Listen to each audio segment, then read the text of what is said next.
മംഗളൂരു നിന്ന് ഉച്ചയോടുകൂടിയാണ് ഞങ്ങൾ അഗുംബയിലേക്ക് എത്തിച്ചേർന്നത്. മഴയുടെ ഭംഗി കൂടാതെ തന്നെ നല്ല ഫ്രഷ് ആയിട്ടുള്ള പച്ചക്കറി കൊണ്ട് ഉണ്ടാക്കിയ ഹോംലി ഫുഡാണ് ഞങ്ങളെവിടെ കാത്തിരുന്നത്. നല്ല തണുത്ത കാലാവസ്ഥയിൽ ചൂട് രസം, ചോറ്, സാമ്പാർ, ഇതൊക്കെ ഞങ്ങൾ ഒട്ടും പ്രതീക്ഷിച്ചിരുന്നൊരു കാര്യമായിരുന്നില്ല.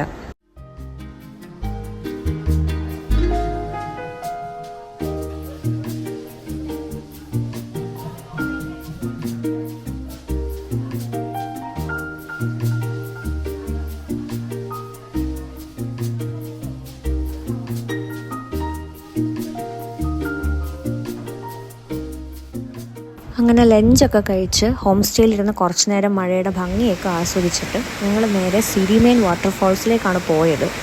ജസ്റ്റ് ഒരു 10 മിനിറ്റ് റൈഡേ ഉണ്ടായിരുന്നുള്ളൂ ഹോം സ്റ്റേയിൽ നിന്ന്. പക്ഷേ ഞങ്ങൾക്ക് വാട്ടർഫോൾസിൽ ഇറങ്ങാൻ പറ്റത്തില്ലായിരുന്നു.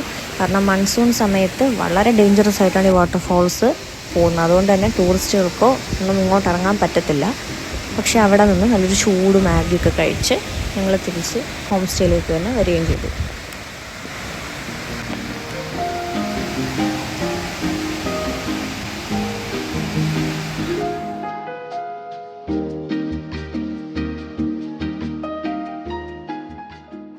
ഞങ്ങളിപ്പോൾ ശൃംഗേരിയിലുള്ള ശ്രീ ശങ്കരാചാര്യരെ സ്ഥാപിച്ച ശാരദാ മഠത്തിലാണ്. നല്ല മഴയാണല്ലേ. ഇതിനൊരുപാട് ഹിസ്റ്ററി ഒക്കെ ഉണ്ടല്ലേ ഈ ഒരു ക്ഷേത്രത്തിന്. ശങ്കരാചാര്യ ആദ്യം സ്ഥാപിച്ച മഠങ്ങളിലൊന്നാണ്. ഇന്ത്യയിൽ നാനാഭാഗത്തായിട്ട് 4 മഠങ്ങൾ നമുക്ക് കാലടി നല്ല ഫേമസ് ആയിട്ട് അറിയാവുന്നതാണ്. അതുപോലെ തന്നെ എല്ലാ പൂജയും കാര്യങ്ങളും ഒക്കെ ഉള്ളൊരു സ്ഥലമാണിത്. പെരുമഴയാണ്. കർണാടക സംസ്ഥാനത്തിലെ ചിക്കമംഗ്ലൂർ ജില്ലയിൽ AD 8-ാം നൂറ്റാണ്ടിലാണ് അദ്വൈത വേദാന്തത്തിൻ്റെ ഉപജ്ഞാതാവും ജഗദ്ഗുരുവുമായ ശ്രീ ശങ്കരാചാര്യർ ശൃംഗേരി മഠം സ്ഥാപിക്കുന്നത്. അദ്ദേഹം ഹോൾ ഇന്ത്യയിൽ 4 മഠങ്ങൾ ഇതുപോലെ സ്ഥാപിച്ചിട്ടുണ്ട്.